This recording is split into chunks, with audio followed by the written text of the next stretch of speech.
Eu queria dar os bons dias a todos, em nome da ACES Minho e em meu nome pessoal. Agradecer ao Sr. Cónego Roberto Maris a presença dele neste dia tão especial para nós aqui na ACES. O Sr. Cónego Roberto Rosmaninho Maris é oriundo da Póvoa de Varzim, ordenou-se sacerdote em 1998, é licenciado em Teologia pela Universidade Católica Portuguesa, em Sociologia pela Universidade do Minho e o doutoramento em Estudos da Religião pela Universidade Católica Portuguesa. Foi responsável por várias paróquias aqui da Arquidiocese de Braga, sendo atualmente o pároco da paróquia de São José de São Lázaro. É também um ecónomo da Arquidiocese de Braga e seminários arquidiocesanos. Na área social, é presidente da direção da União Distrital das Instituições Particularidades de Solidariedade Social de Braga, membro da direção da Confederação Nacional das Instituições de Solidariedade, presidente da IPSS do Centro Social Paroquial São José de São Lázaro, coordenador e assistente dos grupos socio-caritativos das paróquias, é vigário episcopal da Ação Social, presidente da Comissão Arquidiocesana para o Desenvolvimento Integral da Pessoa Humana, Pastoral Social, presidente da Irmandade São Bento da Porta Aberta e presidente da direção da Cooperativa João Paulo II.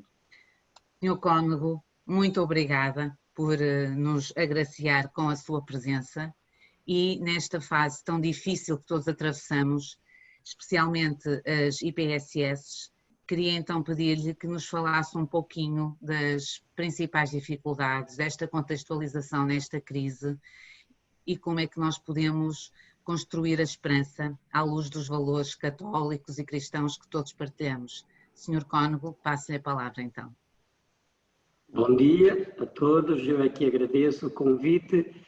Se vai ser com agrado, aquilo que direi no fim é que poderão dizer, mas espero naturalmente poder partilhar um pouco da experiência vivida aqui no setor social, de modo particular na ligação com o Distrito de Braga, naquilo que é um bocadinho a radiografia da realidade atual, da nossa vivência, e onde possamos olhar com esperança, claro, referiu e bem, a esperança é a última a morrer, esperemos que ela nunca morra, sem esperança não há vida, sem vida também não há esperança, há que articular um pouquinho esta dupla realidade. Claro que na ACES permitam um bocadinho essa gratidão e palavra amiga, empresários e gestores cristãos, onde esses valores possam ser fermentados e por isso é com toda a alegria que compartilho também com a ACES.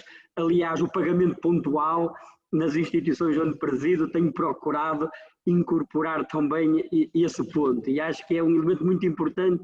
Aliás, algumas dificuldades por vezes das IPSS, sobretudo em algumas valências ligadas ao Ministério da Saúde, é sabido, é conhecido que às vezes esta falta do pagamento pontual do valor a que se tem direito tem dificuldade depois a sua gestão naquilo que é fazer face às suas despesas. Mas deixava esta partilha e este comungar do pagamento pontual que eu tenho procurado concretizar e cumprir.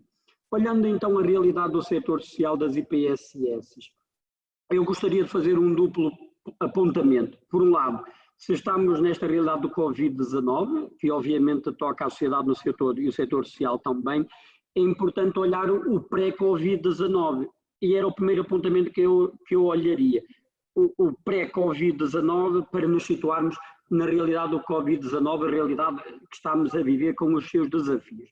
Olhando a realidade pré-Covid-19, há um estudo que a CNIS fez, esse estudo que se pretende anualmente apurado e aprofundado, que tem a ver com a importância económica e social das IPSS, que se liga com a chamada a central de balanços, que se pretende a partir de uma amostra nacional fazer a radiografia das IPSS. O estudo que foi feito e que é público, que foi publicado, referente a 2018, lá coloca alguns itens que certamente farão sempre pensar. Eu não pego no estudo para aqui repetir os seus dados, mas deixava 3 elementos que acho que nos ajudam a perceber a radiografia pré-Covid-19. Esse estudo, referente a 2018, que se pretende que agora anualmente venha a ser atualizado, lá se refere, por exemplo, que aquilo que é a comparticipação do setor social, da tutela às valências das IPSS, teve uma variação em que diminuiu aproximadamente dos 50%, dos 46% que corresponderia em anos, aqui há uma década, para valores de 38,76%, abaixo de 40%. Aquilo que esse estudo veio mostrar foi a diminuição grande, percentualmente falando, mais de 10%, do valor que, a nível da comparticipação da Segurança Social, diminuiu. Se há uma diminuição que corresponde a mais de 10% naquilo que é o financiamento por parte do Estado, da tutela, obviamente que isso veio criar uma grande pressão naquilo que é a gestão financeira e da sustentabilidade das IPSS. Este fator, a diminuição da comparticipação do setor público em relação às IPSS. Claro, estamos a falar da média, porque há valências em que a receita é unicamente do Estado, então bem as há, falamos de um LIS, por exemplo, se não chega essa receita tem de procurar por outra via, não por mensalidades, mas por donativos ou por doações, e há outras valências, obviamente que a parte da mensalidade ela tem uma percentagem superior, mas olhando a média, situámos-nos aí. Depois o outro elemento que lá o estudo também faz sobressair, a esse dado histórico, aquilo que é, digamos, o balanço das contas anuais das IPSS, lá é referido, pela amostra que é feito, em que quase 20%, 18,7%, tem o EBITDA, antes das amortizações, já negativo, um balanço negativo. Ora, isso é imensamente preocupante. Nós conhecemos de contas um pouco, vocês conhecerão até mais do que eu, pelo menos alguns bem mais especialistas no tratar disto, sabemos como esse elemento é absolutamente grave, eu diria, daquilo que é a situação que muitas das IPSS estão a viver.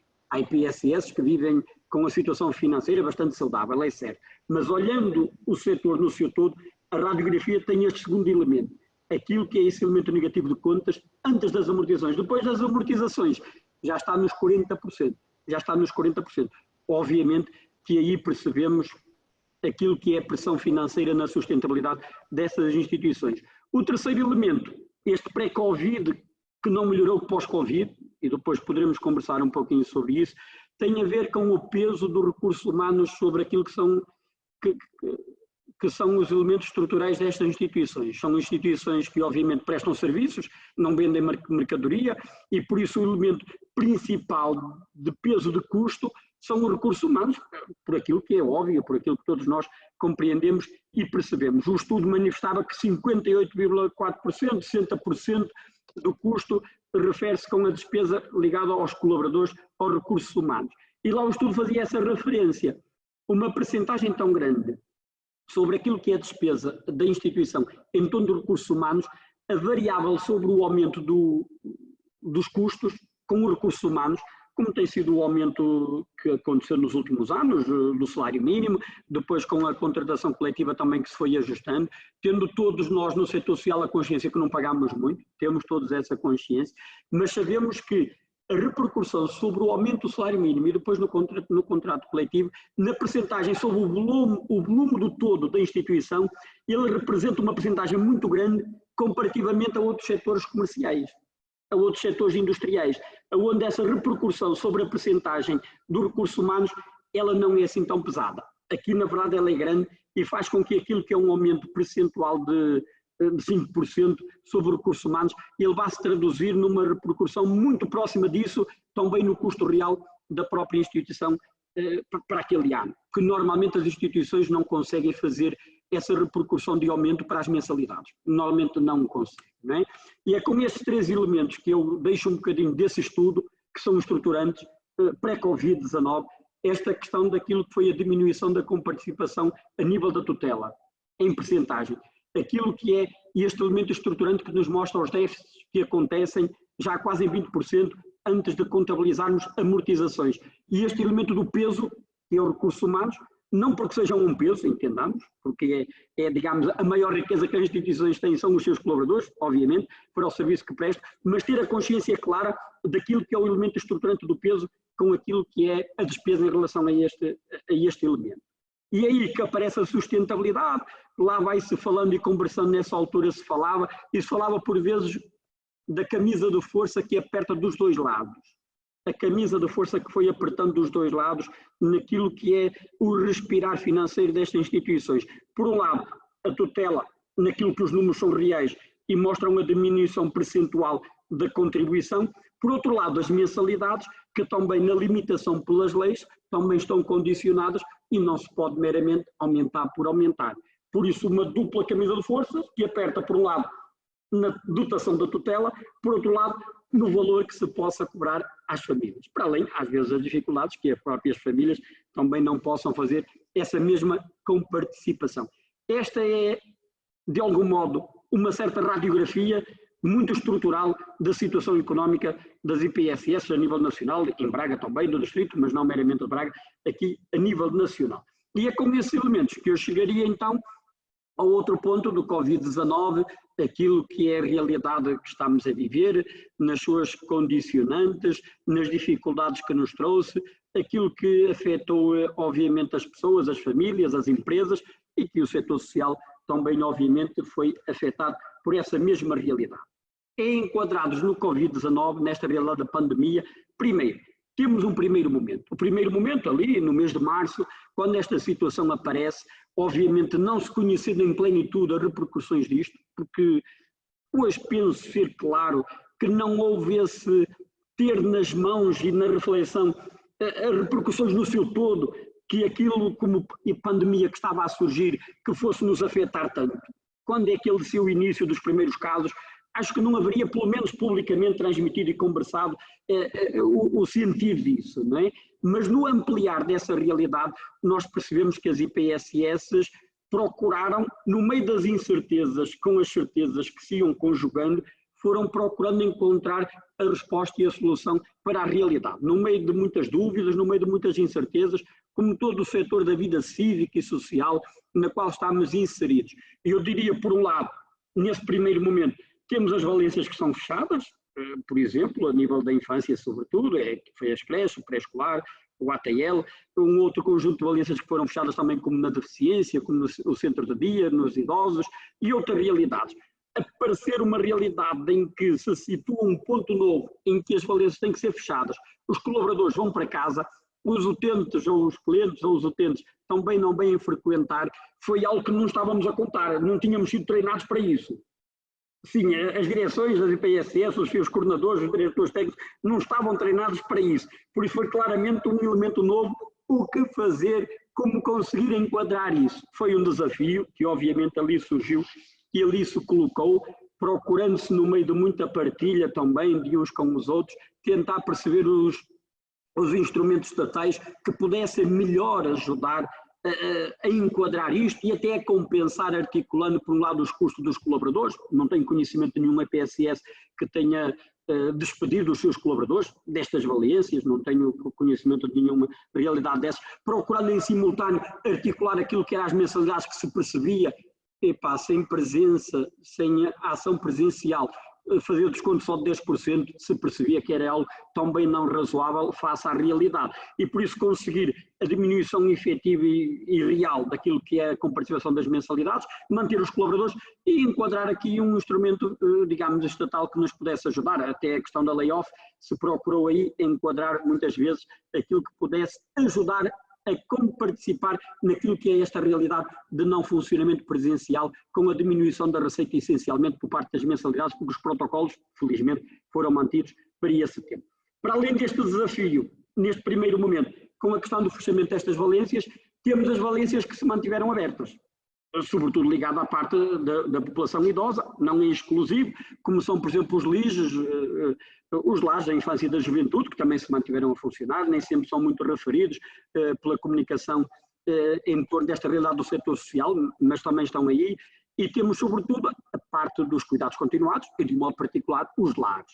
Os lares ou os edifícios residenciais para pessoas idosas, que obviamente lidou com esta realidade de um modo mais quente nas mãos, pelo facto da população idosa ser muito mais sensível ao contágio desta doença da Covid-19 e naquilo que tinha como consequências para o contágio nesta população. Sabemos, temos conhecimento, a comunicação foi fazendo eco de algumas realidades, obviamente, e essa realidade em torno destas valências que se mantiveram abertas, o perceber como é que podemos funcionar evitando o contágio interno, foi esse outro desafio acrescido, que as instituições depressa começaram a perceber que tinham que ter práticas novas para poder minorar essa realidade. Sabemos de muitas instituições que passaram por essa dificuldade, com tormentos, às vezes até algum pavor. Eu tive alguns presidentes de IPSS que falaram comigo e partilharam aquilo que era o drama que estavam a viver nesse momento mais quente, nesse momento mais difícil. Outras conseguiram não ter qualquer resultado positivo dentro dos seus utentes, o que foi ótimo, obviamente, mas quer uns, quer outros, naturalmente procurando fazer o melhor e sabendo que todos estavam potencialmente sujeitos a que pudessem aparecer contágios dentro das suas instituições. Portanto, aqui há que não crucificar uns e louvar os outros, há que louvar o trabalho acrescido e agregado que se procurou diante desta realidade, nesse momento de acolher o funcionamento destas instituições, procurando evitar ao máximo o seu contágio. Foram as medidas como as quarentenas dos trabalhadores, de ficarem nas instituições de 7 depois 14 dias, muitas delas, não digo a trabalhar as 24 horas, mas estarem lá a residir e estarem lá a morar. Sabemos que isto é uma exigência, obviamente, acrescida, que ao princípio até se olha quase como um acampamento de escoteiros, que é muito alegre e muito bonito, mas depois, passado o tempo, psicologicamente e não só, além da questão do afastamento da família, as coisas foram se tornando delicadas. Eu lembro-me de um presidente que falava comigo, dizia ele, quando isto começou, elas vinham-se a rir para nós, agora já nem nos podem olhar de frente.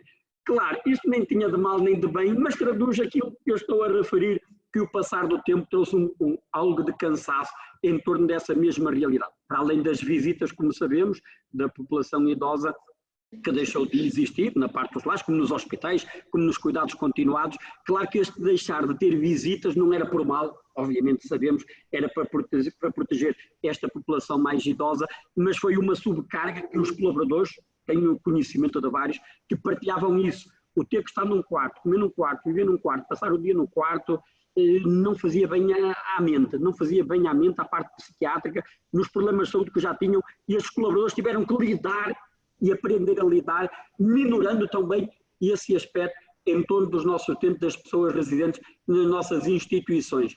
E eu penso que muita coisa boa foi sendo feita e aprendida, até como o contacto à distância, tantas instituições que trabalharam isso, às vezes até com aquilo que é devido que existem nas instituições dos familiares virem até lá, cantarem os parabéns, e eu soube disso até na instituição de presídio, mas noutras situações em que se foi procurando diminuir a distância. Claro que não é a mesma coisa a partir do digital ou a partir de uma barreira física que existe, daquilo que é a relação presencial, que também, obviamente, se deseja que possa acontecer. Eu gostaria de repudiar claramente algo que alguém, a dado momento, passou quase a querer insinuar, de que as instituições não estavam preparadas com recursos humanos suficientes. Eu tenho que repudiar isso naquilo que é o setor social e daquilo que é a formalidade destas instituições. Estas instituições, obviamente, não são clínicas de saúde. Temos que nunca fugir daí. Não são clínicas de saúde para aquilo que é a sua missão e a sua vocação do acolher e tratar a população idosa, que ali se encontra também com as suas doenças, tenham os recursos humanos, obviamente, afetados necessários para poder desenvolver a sua missão. Quando o problema surge em acréscimo desta realidade do Covid que entra dentro, aí sim, muitas instituições ficaram muito aflitas. Algumas tinham recursos humanos das valências de infância, que estavam em casa, e foi só convidar e chamar para que pudessem vir substituir colaboradores.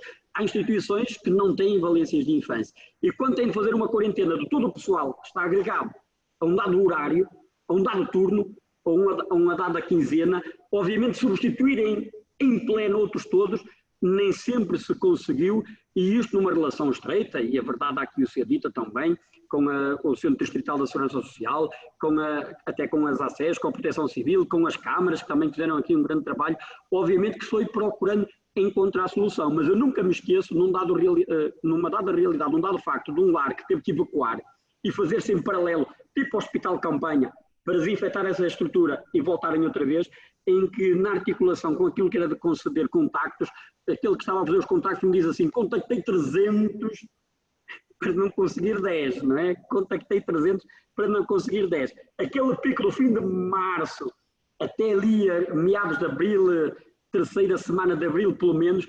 houve momentos bem difíceis de conseguir encontrar solução para estas circunstâncias, que eu volto a dizer, não era a falha dos recursos humanos para o funcionamento normal destas instituições, mas naquilo que esta problemática veio trazer para estas mesmas instituições. Este é o primeiro momento da realidade do Covid, o enfrentar do fechar das valências e o conseguir manter abertas outras, procurando e conseguindo estruturá-las de modo a evitar a contaminação. Depois, claro, para além de todo o material de proteção individual, os EPIs, também a desinfecção, foi tudo um acréscimo aí de trabalho e de despesa que as instituições agregaram, que as assumiram e que estão a fazer.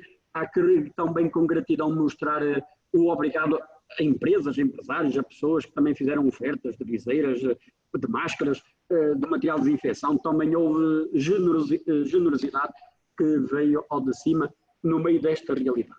E aqui passa ao segundo momento, que é aquele que estamos a viver, digamos assim, que é o momento da reabertura das valências que fecharam e daquilo que é a reabertura, por exemplo, no espaço de lar, a uma nova realidade, a uma nova normalidade, como se vai referir. Aquelas que estavam fechadas e abrem. Estamos a falar sobretudo das valências da infância, como percebemos e como sabemos, a creche que opcionalmente abriu a 18 de maio e agora temos o grande dia, que é sim, o dia da criança, que é o dia 1 de junho. Essa vai ser a grande marca daquilo que é o perceber como é que vai ser essa nova normalidade para a frente ou não. O 18 de junho, sendo o país diferenciado e diferente na realidade transversal do seu todo, é que nos no levantamento logo imediato que fez, mostrava uma grande proximidade da pouca presença. Uma grande proximidade a nível nacional da pouca presença daqueles que aderiram à creche no dia 18 de maio.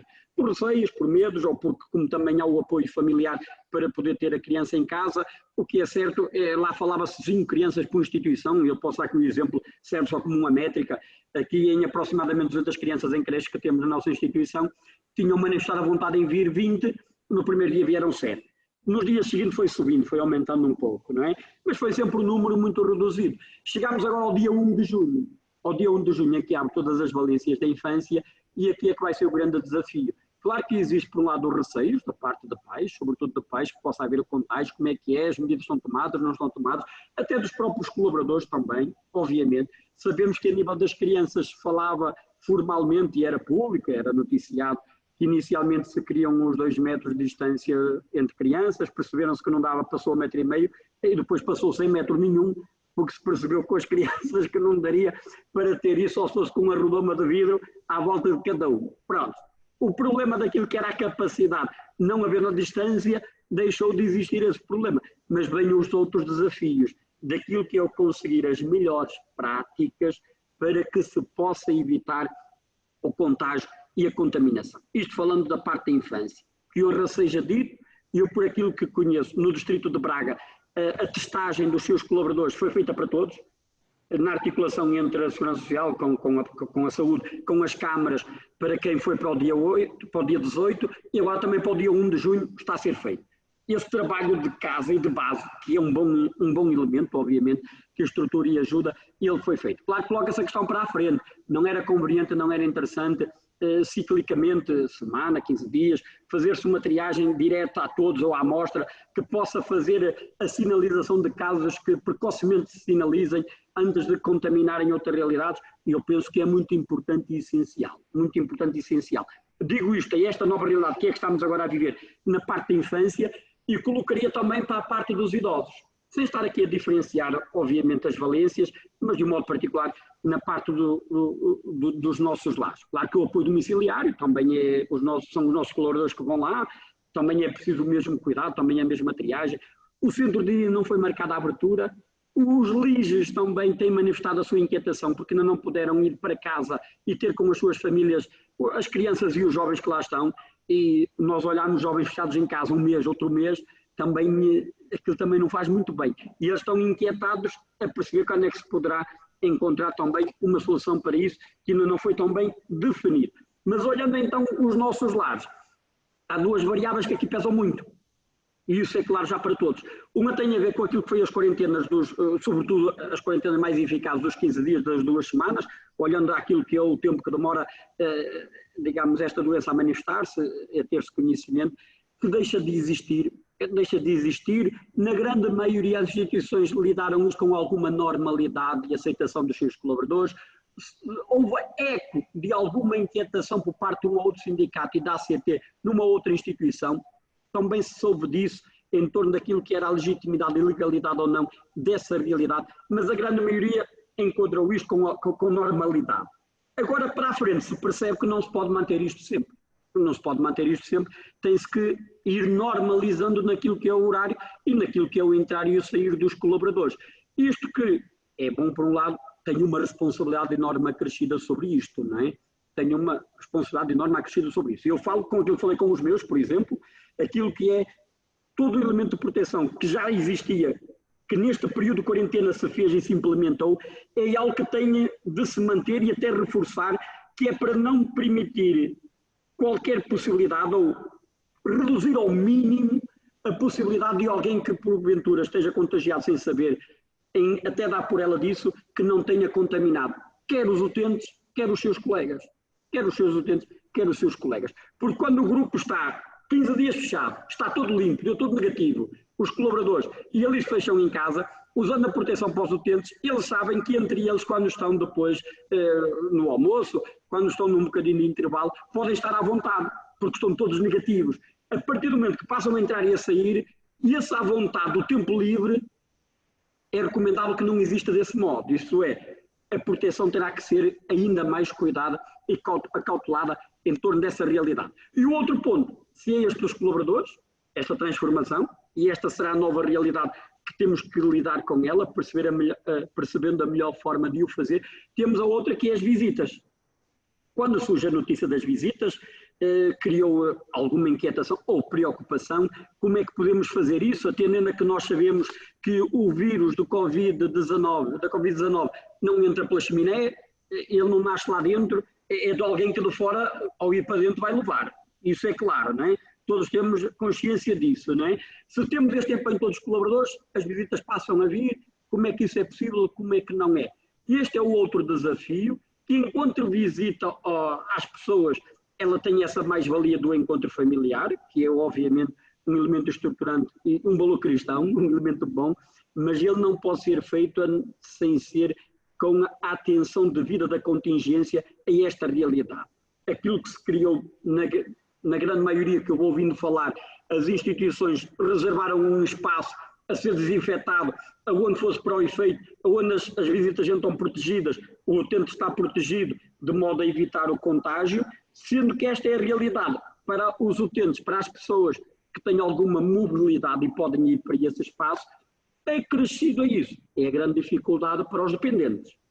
É a grande dificuldade para os dependentes. Dependentes que normalmente estão no quarto, digamos assim, que estão no quarto, onde normalmente, podendo haver estão em quarto individual, muitos estão em quartos duplos.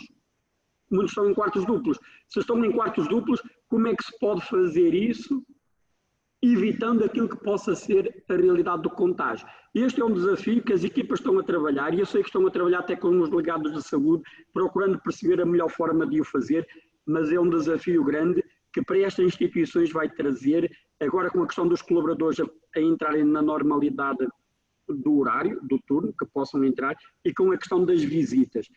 Esperemos que se consiga, com confiança, caminhar e que não volte a aparecer aquilo que foi o tormento que aconteceu há mês e meio. Porque há mês e meio a realidade foi do tormento para muitas das instituições.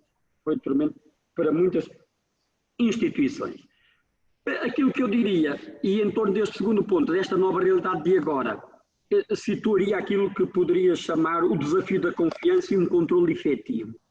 O desafio da confiança e o controle efetivo. O desafio da confiança, sabemos que a confiança é fundamental, vocês ligada à parte da economia, a economia, o elemento da confiança, lá aparece como estruturante. Se eles estiverem alta, o resto também sobe. Se aqueles estiverem em baixo, ainda que racionalmente não se perceba porque as coisas deixem por aí abaixo. Também neste elemento social, do setor social, destas respostas, o elemento da confiança que se vai estabelecendo e estabilizando ajudará aqui a uma certa normalidade de caminho. Se este elemento da confiança for mexido e não se nivelar numa certa harmonia, será muito complicado. Será muito complicado. Eu volto a dizer, o mês de junho há de nos ajudar a perceber e a situar essa realidade, que antes falámos um bocadinho em previsão, aquilo que possa acontecer. Pronto, o desafio da confiança e o controle efetivo. O controle efetivo. Tem a ver com os EPIs, tem a ver com a desinfecção e tem a ver com a testagem. Eu gostaria muito que aquilo que foi o esforço, que no início não pôde ser feito, também porque não havia material, a gente também tem que reconhecer que não havia para tudo e não havia para todos, mas com o tempo foi-se estruturando muito em torno, nomeadamente da segurança social, cruzando com a saúde e as câmaras, foi-se conseguindo trabalhar muito a questão da testagem. Não havia nenhuma equipa hoje em dia que viesse para um lado trabalhar ao fim de 15 dias, que não fosse testada e que tivesse negativa. E esse trabalho foi feito. Agora importa perceber como esta normalidade, como é que pode se manter aqui este esforço da testagem, até que esta realidade, porventura, queira Deus, esteja minimamente ultrapassada e não esteja, digamos, como um cutelo sobre a cabeça, a pesar sobre as instituições e sobre as pessoas. Fica o desafio. O da confiança, que depende muito de nós. A da testagem não depende muito de nós, porque nós não temos dinheiro para pagar 150 euros a cada teste, para cada utente, para cada colaborador. Não conseguimos, não temos essa capacidade, porque não é uma vez. Se fosse uma vez era uma coisa, é agora, é depois, é mais à frente outra vez. Portanto, precisamos aqui de uma estrutura que nos ampare, seja a nível central e estatal, seja também até nesta articulação camarária. Aqui fica um convite e o estender também da mão, digamos assim. E terminaria com o desafio da sustentabilidade. Já vai ser um pouquinho longa esta partilha, mas o desafio da sustentabilidade foi aquele com que comecei, quando falei dos elementos estruturantes desse estudo da CNIS, olhando e passando esta realidade até hoje, obviamente que esses elementos não vieram facilitar a sustentabilidade, pelo contrário, vieram criar ainda mais pressão sobre esta realidade com a qual nós lidamos. Por um lado foi dos recursos humanos, aquilo que referi, a necessidade por vezes aqui de compensar, de articular, até de contratar, de compensar as quarentenas e outras realidades por aí fora, e de um modo particular, tudo aquilo que se liga à proteção, que é imenso, aquilo que é os EPIs, aquilo que são as máscaras, aquilo que são as viseiras, aquilo que são os aventais, aquilo que são todos esses elementos estruturais de proteção, que são de utiliza e deita fora, alguns dão para reciclar, é verdade, há algum tempo, mas a grande maioria de utilização usa e deita fora, para além dos produtos de limpeza, de higiene, que aumentaram muito. Eu lembro de uma vez um presidente, não vai há muito, conversava comigo e ele dizia, nas contas que fez, os elementos que tinha para mostrar o custo com esta realidade, com estas coisas, estava acima do custo que tinha com as refeições na instituição. Ora, se o custo é acima do custo com as refeições, dá-nos para perceber já uma ordem de grandeza aonde nos situamos naquilo que acabou por mensalmente pesar sobre as instituições. Sobre estas instituições, que obviamente não vão imputar isto nas mensalidades, penso eu, não estamos muito a ver a forma de o fazer em torno disso, que da tutela, obviamente, gostaríamos de perceber uma forma que nos pudesse ajudar. Para abrir as creches e os CAUs, a 18 de maio, foi concedido a nível central, a nível nacional, com a CNIS no protocolo, um valor para apoio de material, sendo que esse valor nos 60% entregues de imediato a 65% dava 1.600.000 euros, ou deu 1.600.000 euros, que está a ser distribuído, isto é, a encomenda foi feita a nível nacional para depois ser distribuído a nível distritalmente. Parece muito dinheiro, mas sabemos que 1.600.000 não é assim muito, olhando para aquilo que é toda a realidade do setor social do nosso país. Isto é um valor, é bem-vindo, mas é preciso perceber que, de certo, fará falta algo mais. O Estado deu um aumento de 3,5% nas comparticipações este ano, no meio da pandemia, foi atribuído esse valor de 3,5%, que é verdade por aquilo que era referido, podia ser olhado até como o valor anual daquilo que é da comparticipação e da cooperação, mas se percebeu que não poderia ser assim. Aquilo que é os 3,5% como um valor que é concedido no apoio nesta circunstância, urge agora olhar para a frente e perceber aquilo que possa ser compensado a partir desta realidade. É que estes custos acrescidos, eles não são abstratos, eles não são uma teoria, eles são uma realidade concreta que qualquer um, em qualquer instituição, é capaz facilmente de analisar e perceber. A nível de utente é X, é Y, e basta que haja boa vontade em que com facilidade se pode compensar, se poderá compensar essa realidade. E é isso que eu peço aos nossos governantes, dentro do que seja razoável, do que seja possível, que se possa encontrar essa mesma solução. Portanto, este custo acrescido que acontece no seio das nossas instituições veio obviamente trazer um peso acrescido. Eu não conheço nenhuma EPSS que tenha recusado adquirir esta realidade e estes materiais, mas obviamente que o sufoco cresce ou crescerá e em muitas delas poderá ser traumatizante. Eu acompanho aqui no Distrito de Braga ou ligado à arquidiocese e ao nível distrital, algumas instituições têm dificuldade, não é? Estou a ver 3 centros onde vivem em dificuldade e está em estudo a perceber como é que pode-se optimizar aquilo para que não se tenha de ir a uma falência.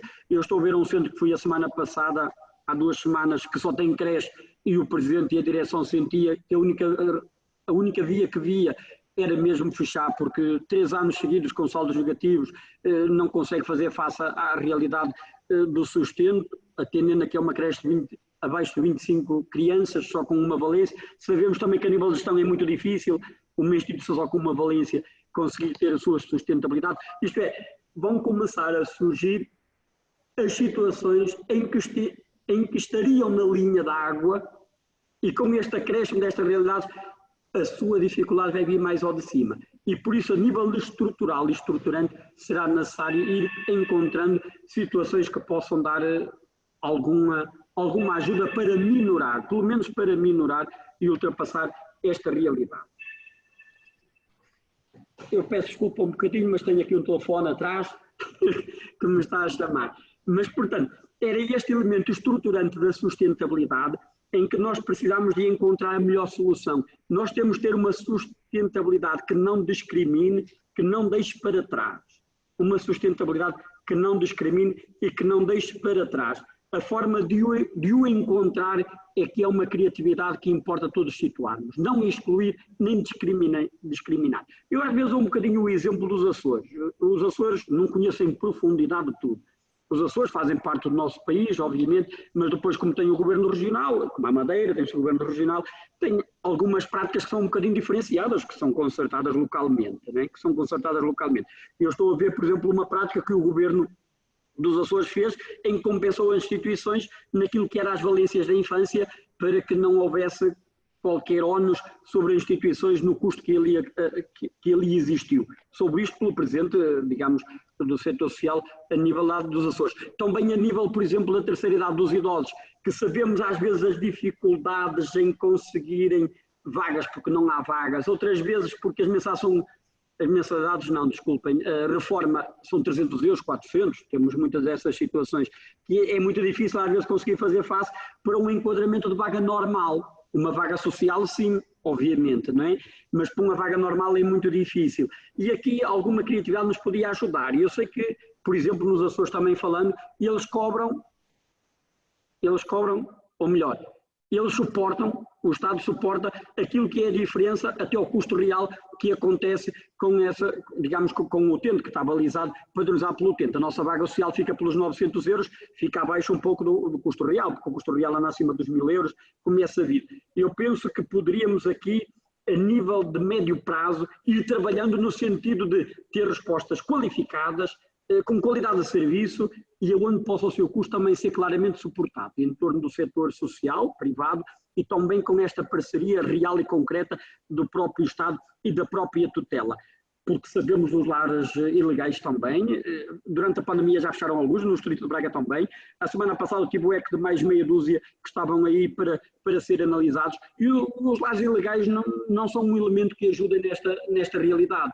E não hoje de manhã falava comigo alguém que pedia se eu tinha vaga para meter uma pessoa em lar, obviamente estão cheias, mas pedia, falava e partilhava que tem essa pessoa numa dessas situações e que chegou lá, coitado, a medicação, sem tomar pequeno almoço, sem não sei o quê, falava num conjunto de problemas onde muitas vezes manifestam o não prestar o serviço conforme deve ser prestado. E acho que nós não devemos ter respostas só por respostas, mas respostas que sejam qualificadas, que prestem bem o serviço e onde o custo real também possa, obviamente, ser tido naquilo que é a sua comparticipação nesta articulação com as instituições. E era isto, era esta partilha, pré-Covid, o Covid, o momento de fechar e de manter a funcionar algumas valências e aquilo que é esta reabertura e o problema da sustentabilidade. E coloco-me à disposição, e desculpem qualquer coisa, e obrigado. Sr. Cónego Roberto, eu queria agradecer a sua comunicação tão objetiva, tão prática e tão reveladora do conhecimento que tem do setor e destas instituições. Portanto, a partir de agora, eu lanço aqui o desafio para que a plateia possa colocar algumas questões. Sei que algumas já foram colocadas no bate-papo. Vou passar a palavra ao Hermenegildo, que irá fazer o favor de me colocar algumas questões diretamente, para que o Sr. Cónigo nos possa responder e irmos assim interagindo. Hermenegildo, passava-lhe a palavra então. Muito bom dia a todos. Agradecemos a exposição do Roberto Maris. Obrigado pela forma brilhante e acutilante na forma e no conteúdo, como contextualizou os principais problemas colocados às IPSS com a pandemia do coronavírus no dia a dia das instituições e no recomeçar das suas valências perante novas exigências e necessidade de novas soluções e procedimentos. Penso que todos nós ficamos com uma visão muito mais abrangente e concreta dos nossos desafios, que irão colocar à prova e reforçar o valor e a importância destas organizações de solidariedade social. A gestão financeira é fundamental para a sustentabilidade, porém há uma multiplicidade de novos desafios no futuro próximo, como ficou bem evidente nas sábias palavras do orador. Na impossibilidade de colocar todas as questões, iremos filtrar e fazer 3 ou 4 blocos de 3 perguntas de cada vez, pedindo ao Cónigo, por favor, respostas incisivas e, por vezes, gráficas, quando possível, para tentarmos obter o maior número de respostas. É que eu fiz aqui muitos apontamentos porque eu vi a minha própria instituição a ser radiografada. Primeiro bloco.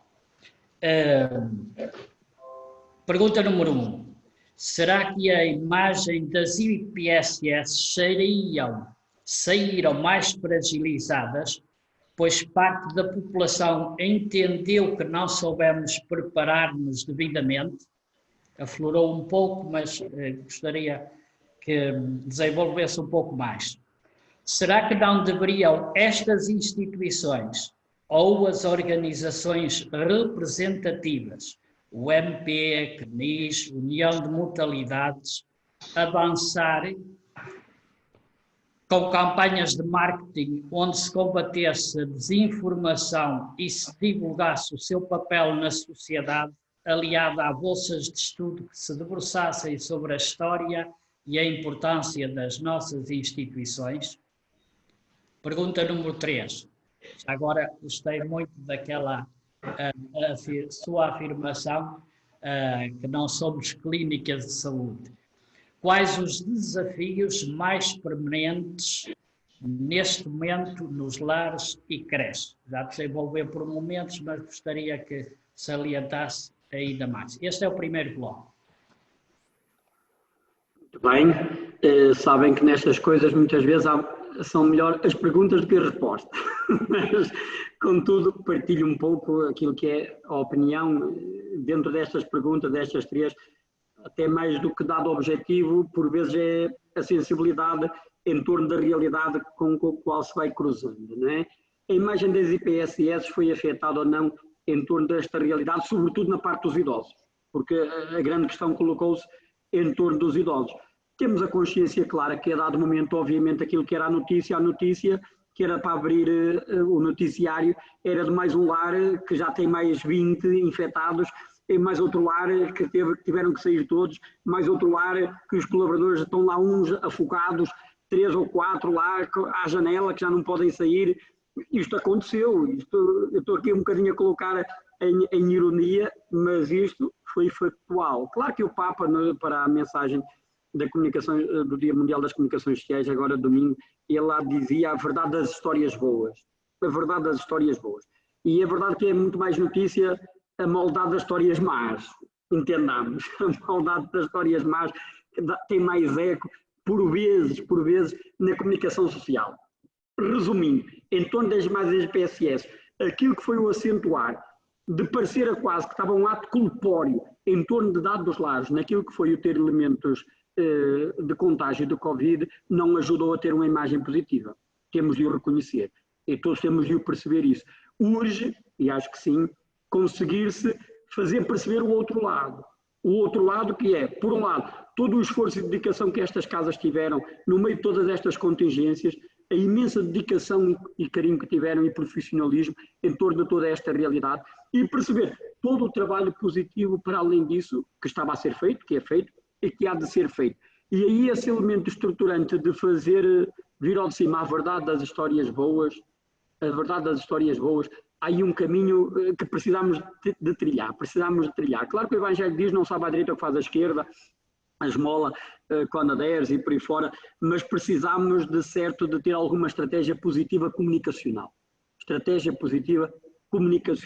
E por isso aí vem a segunda pergunta, que no fundo está intimamente ligada, quando referia à questão da CNIJ e da UMP, de modo particular aqui a União das Misericórdias e a CNIJ das IPSS, daquilo que pudessem trabalhar o marketing.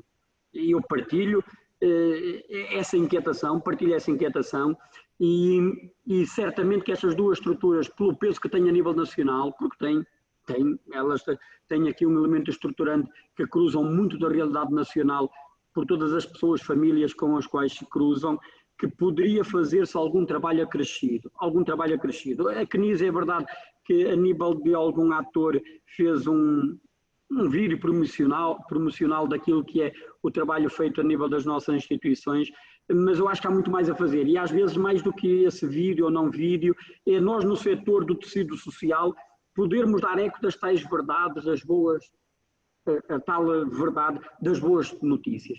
Isto é, fazer eco dos casos bons. Fazer eco dos casos bons na comunicação social, porque é fazendo eco dos casos bons na comunicação social que certamente que a imagem também possa ser mais valorizada do que prejudicada. É que às vezes isto também pode ter uma dimensão ideológica. Eu não quero entrar muito por essa via, não é? Há gente interessada em valorizar o setor social, sabemos, também haverá gente interessada em que o setor social não exista. Sim, eu não quero entrar muito em pormenores depois de política e por aí fora, mas sabemos que esta dimensão depois ideológica, ela pode existir e pode influenciar e até condicionar aquilo que o eco se vai dar, para o negativo ou para o mau. A nós cabe-nos, obviamente, não inventar o bem, mas valorizar o bem. Não inventar o bem que é feito, mas valorizar o bem que é feito. E por isso, até as bolsas de estudo, como é referido, sim, o aprofundamento desta área, deste serviço, que já existem estudos feitos, mas há um campo muito aberto e alargado que pode ser desenvolvido e pode ser acrescido. E os desafios nos lares e nas creches. Eu já falei disso um bocadinho, acho eu, dentro daquilo que foi referido nesta reabertura, naquilo que é com os lares, a questão dos colaboradores, aquilo que é também com a questão das visitas. Eu penso que nós desta pandemia deveremos aprender todos, enquanto sociedade, esta questão destas doenças infectocontagiosas, esta dimensão, como é que nós podemos lidar com ela e quando ela surge, preventivamente trabalhar-se mais. Acho que toda a sociedade reconhece que, de certo, algo mais poderia ser feito no início. A começar pela Direção-Geral de Saúde, Ministério da Saúde, todos nós como sociedade, aqui não entra a pedras a ninguém, todos nós, é importante que possamos aprender isto. Eu vivia a gripar, vocês todos também, são aqui todos mais novos que eu, mas todos nós vivemos a questão quando foi a da gripe A, não teve nada a ver com isto. Mas eu lembro-me um pouco daquilo que foi alguns cuidados que se começaram a ter, entretanto aquilo passou e os problemas não surgiram naquilo que é a amplitude que esta surgiu. Esta veio-nos pôr muito mais à prova.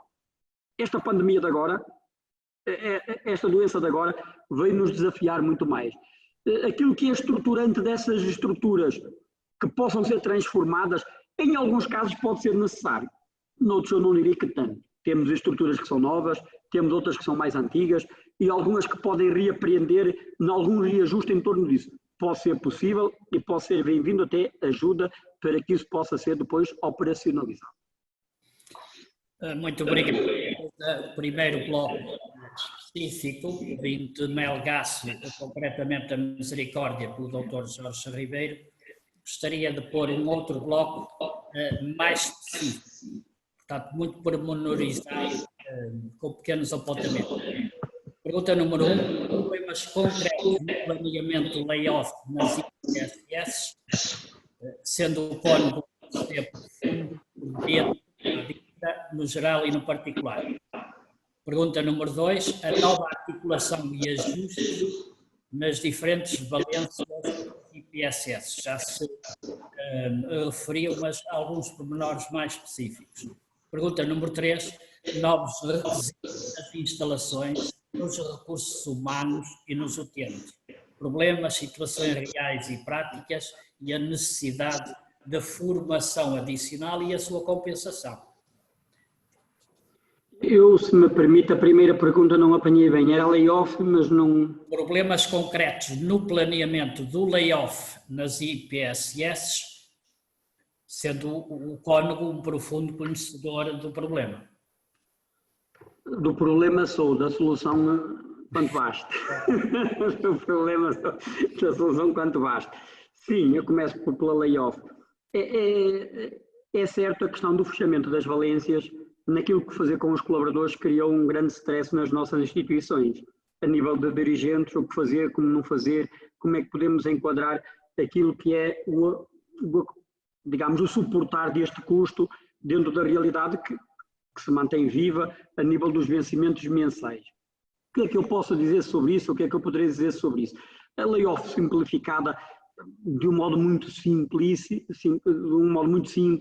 simplicista, ela tinha ali duas variáveis, uma que era o fechamento da valência da instituição ou daquilo que era de uma estrutura qualquer ou até de uma indústria por obrigação da lei.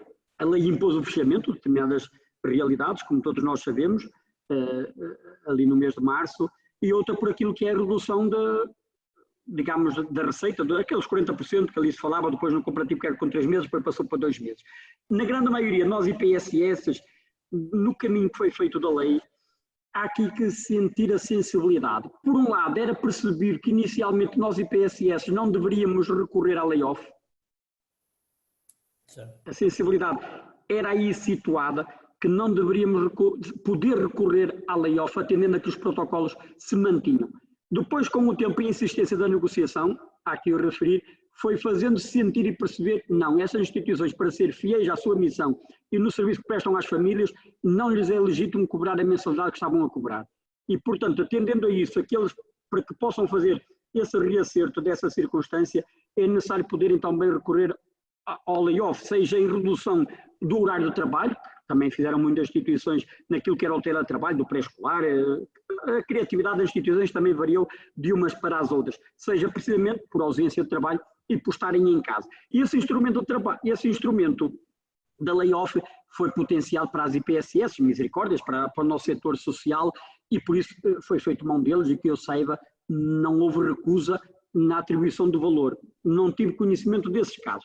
Na verdade, não fomos dos primeiros a ser atribuídos, foi um pouquinho mais tarde, não foi logo ali naquele início de abril, foi posterior, ou até em maio, mas contudo, que eu saiba, foi dado cumprimento a essa realidade. O que eu falei sempre com quem me falava, quer institucionalmente na União Distrital, quer pessoalmente, seja-se verdadeiro, honesto e correto, como sempre devemos fazer, como sempre temos de ser. Quem está em casa e fica ao abrigo do layoff de que está em casa naquilo que é não estar em trabalho. A quem porventura a gente pediu para em casa estar a fazer trabalho, a acompanhar os miúdos, a manter relação com os miúdos, que então aí não seja por ausência de trabalho, mas seja por redução de trabalho, em teletrabalho, seja 2 horas por dia, seja aquilo que seja, não é? Ajustar o instrumento do trabalho, ele foi potenciado para o setor social. Volto a dizer, a sensibilidade era que a gente não o pudesse fazer, se achava que não deveria-se, mas depois percebeu que legalmente era legítimo que acontecesse e esse enquadramento foi possível. Pronto. Não sei depois de outras dificuldades que alguns tenham tido. O que aconteceu foi a tal portaria que saiu muito em cima do pé. E por isso as instituições viram-se muito aflitas que o tempo passava naquilo que era ter formalizar a segurança social. E, na verdade, o timing foi muito apertado, claramente muito apertado. Quando falamos dos ajustes, o ajustar das diferentes valências e do requisito das instalações e da formação, no fundo a segunda e a terceira estão intimamente ligadas, e eu penso que aí se baliza muito naquilo que vai ser a capacidade de reflexão em torno da aprendizagem desta realidade. A reflexão em torno da aprendizagem desta realidade. A dimensão formativa é verdade que já está a acontecer, os nossos lares tiveram que fazer logo, as valências da infância estão a fazer, pela CNIS, e a União das Misericórdias também fará fazendo o seu trabalho, a nível da formação e o está a decorrer, a nível do financiamento que também foi estabelecido para o efeito desta reabertura. Nós na CNIS eram mais de 4.000 inscrições que estavam nesta formação online. mas há muito mais a fazer, obviamente.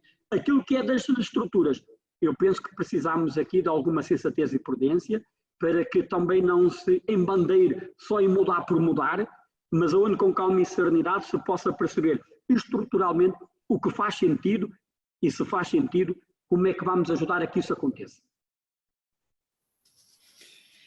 Segundo bloco, primeira pergunta. Como sabe, houve tensões e diferentes abordagens a nível de prestações, nomeadamente na creche, infantários e mesmo lar de idosos.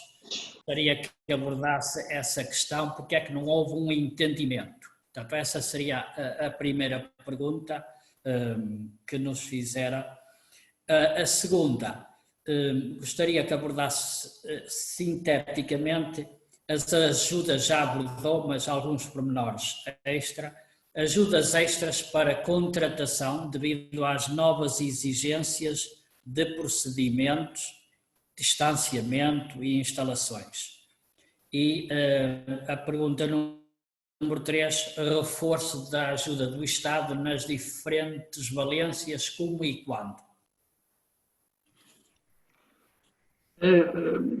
Indo por ordem, a das mensalidades, eu comungo a inquietação e o desejo. Aquilo que era de poder haver uma norma que a nível nacional colocasse ou padronizasse a realidade em torno da comparticipação das mensalidades, é 15, é 20, é 30%, aquilo que fosse, era mais pacífico para nós enquanto decisores nas instituições. E isso eu referi e manifestei essa minha inquietação. É o que eu posso dizer em torno da matéria. Aquilo que depois se considerou ou que consideraram é que cada instituição, como muitas vezes é diferente da outra, tem particularidades que uma tem e que outra não tem, e que por isso na capacidade de autonomia de gestão da própria direção poderia não ser correto fazer-se essa atribuição indicativa dessa definição.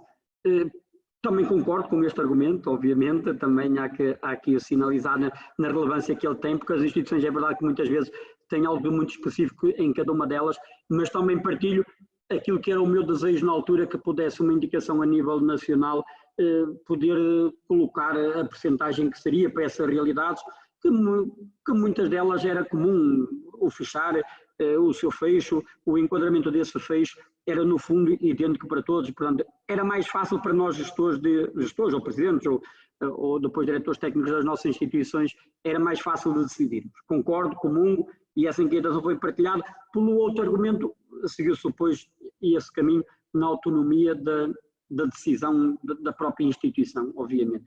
A contratação, contratar recursos humanos, as ajudas para o efeito.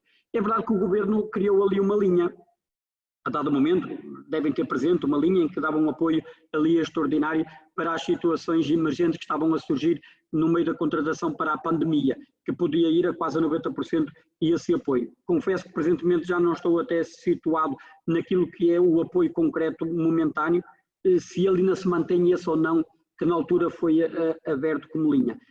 Mas é necessário, comungo, naquilo que é a necessidade de compensar trabalhadores que não possam trabalhar, ou daquilo que seja de ampliar a resposta da colaboração dos colaboradores, que possa haver aqui um instrumento que de certo modo faça um bocadinho o contrapeso na balança para o custo dessa mesma realidade. Tenho que manifestar aqui um bocadinho essa minha ignorância daquilo que foi esse instrumento criado, se ele não se mantém em vigor. Eu ia dizer que sim, mas não tenho a certeza. E por isso também não posso dizer para além daquilo que tenho a certeza, porque não posso estar a mentir e sem querer, não quero mentir. Pronto, mas deixava um bocadinho essa partilha. O reforço do Estado. As indicações é de que as negociações com a tutela, a partir da CNIS e da União das Misericórdias de modo particular, e as mutualidades, mas de modo particular esta dupla realidade, elas estão a decorrer. Seria muito oportuno se me perguntam que antes do fim do ano, antes do fecho do meio do ano, vamos entrar em junho, o mês de junho deveria ser capaz de produzir alguma coisa em torno disso. Porque se arrasta muito para a frente, será bem mais delicado. Aquilo que eu diria era, e foi um bocadinho essa partilha também que fiz e que faço, o mês de junho, até ao terminar o mês de junho deste primeiro semestre deste ano, porque já se tem nas mãos os elementos concretos dos custos, da realidade, daquilo que é o peso acrescido que as instituições tiveram com esta realidade, que pudesse brotar em lei no apoio concreto para compensar estas despesas. Portanto, queira Deus que o fim de junho possa nos trazer algo de bom nesse sentido. Era importante que sim, era importante que sim.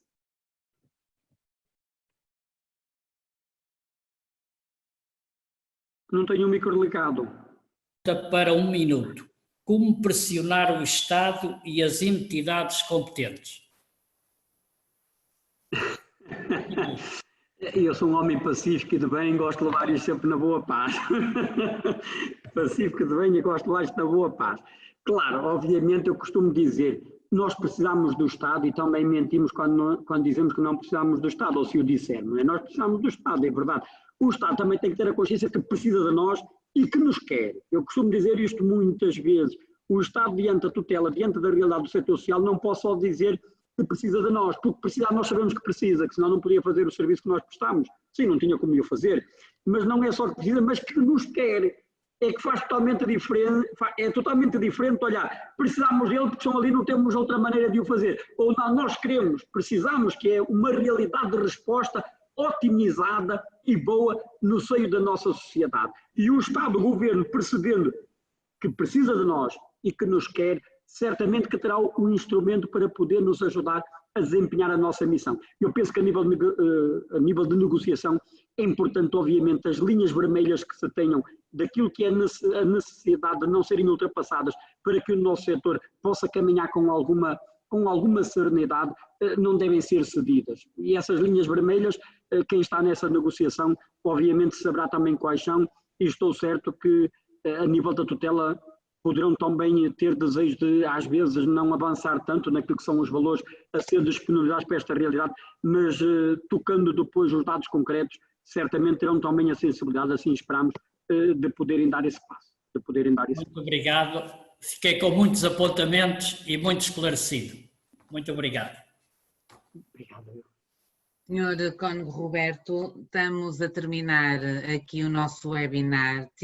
Teríamos aqui imensas questões para lhe colocar, mas não há tempo e, portanto, fica aqui o desafio. A SESMINHO vai continuar atenta a estas iniciativas. Esta foi a primeira iniciativa aqui do nosso núcleo do Minho.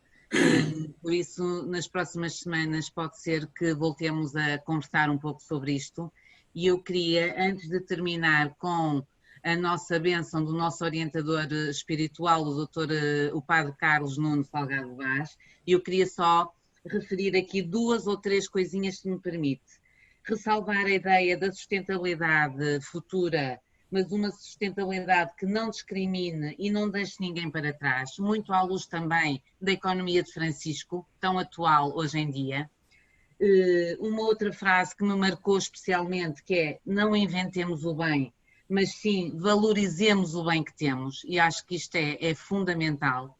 E no dia de São Filipe de Neri, onde o Papa Francisco refere que era o santo do sorriso fácil, tal como o Sr. Cónigo Roberto, portanto eu queria fechar com esperança em Deus, com esperança na sua força transformadora, que operará em nossos corações de empresários, de líderes católicos, de gestores, desta fé em Deus, com energia, com alegria e num futuro e fé num futuro melhor. Por isso pedi ao nosso orientador espiritual, ao Padre Carlos Vaz, que terminasse esta sessão com uma oração, com a sua bênção, agradecer a todos a presença e dizer que contem connosco, contem com a SES, nós estamos por aqui disponíveis para ajudar e muito obrigada, Sr. Cónigo Roberto, pelo seu tempo e pela brilhante comunicação que nos fez. Muito obrigada. Padre Carlos. Obrigado a todos, só antes da oração, está bem, para a SESMINHO, a SES Nacional, tenho aqui várias caras conhecidas, um grande abraço para todos, está bem? Muito obrigada.